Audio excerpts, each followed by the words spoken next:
PEAT also supports real options valuation of strategic alternative investment strategy paths. So for instance, once you've run all your models, in this example we're using a discounted cash flow model again, where we have multiple projects and we've gone through the applied analytics and we've run a simulation. So you can see all your simulation charts and all that stuff. Drew an option strategy path, in this case framing your options. Now comes valuation of your options. So for instance, if you have a pathway that looks something like this, where you have strategy A, B, strategy C, D, E, F, and so forth. The question is, which strategy do you go with? Which one has the highest value? Do you execute immediately, build two facilities, build a transit system, do some comparable research first, then make a decision? Do you have an option to contract, which is outsourcing, joint venture, mergers, acquisition? Do you build one structure and then build another one subsequent to that, which is a little bit more expensive than to execute now immediately? Do you have the ability to add in the capability of option to switch? So switching use of a facility, you spend more money, but if the market doesn't welcome one decision, then you have the ability to switch use. Do you have barrier options, sequential options, phase 1, phase 2, phase 3? You stretch out your investments over time and have off-ramps ability to abandon, to exit at any point in time. Do you have the ability to create platform technology whereby you have the ability to expand into a different market because you have that platform technology?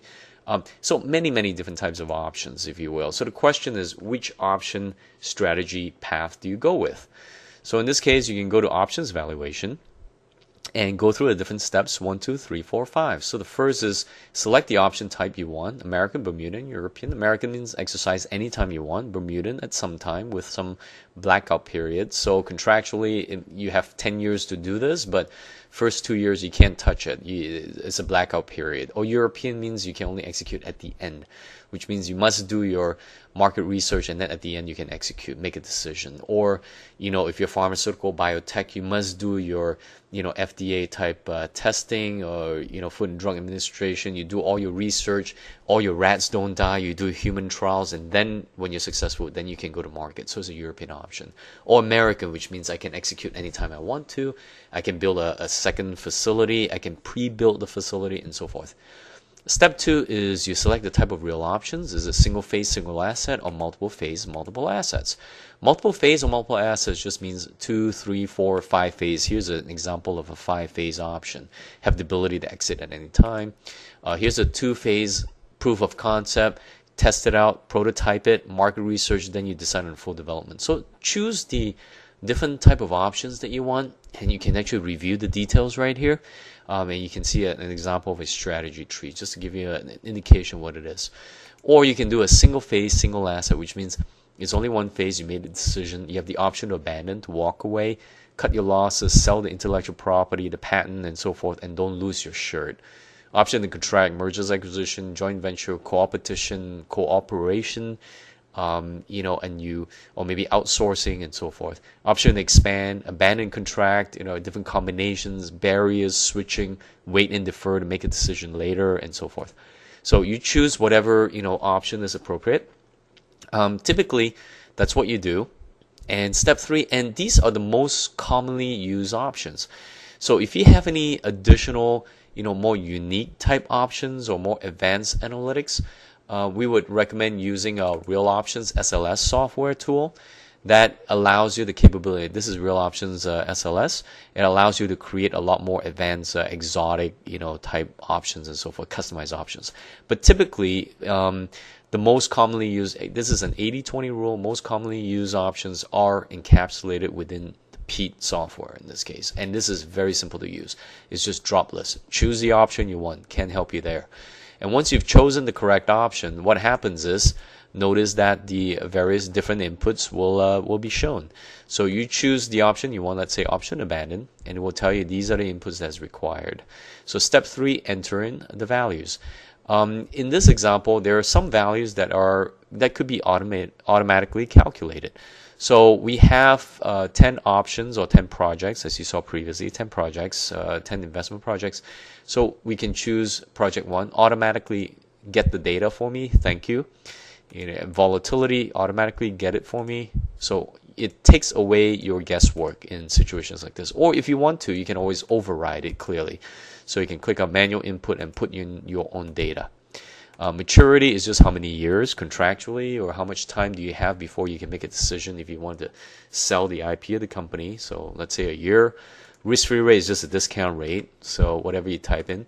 Typically, dividend is zero opportunity cost, and you do, lattice steps. Typically, 100 to 1,000 is like number of trials you run, and salvage. So this is worth $608,000 for this, investment that you're making a decision on. And if it's not successful, you have the ability to, let's say, get back $500,000. You can sell it to somebody else. So you can type in your values, sale value, 500K. Click compute, and here's the value of your option, 613 compared to 608. So you get an additional $5 million, approximately $5.5 million in option to abandon. Or click on load example, and you've got some examples that you can play with, and you can start, changing based on those examples. So play with this clearly, and you can also, in step 4 is optional, okay, put a model name on here. So let's say I'm happy with this model, and I'll say, ability to sell intellectual property of company if technology fails, for example. All right, and you can save as, and here's your model right here. So I can double click on it, it will load and calculate. I can double click to resurrect all models in this case. So I can save as many models as I want on here. And at the same time, let's say this model is computed. In step 5, you get your value. You can look at your strategic view. This is just a very high level standard view of things. You can click on sensitivity. It's just a sensitivity table. You've seen this before in tornado analysis. You can do plus and minus some percentage points, number of top variables, how many decimals, and so forth. Look at tornadoes, and you can create your own scenario tables as well. So very, very simple to use, very powerful.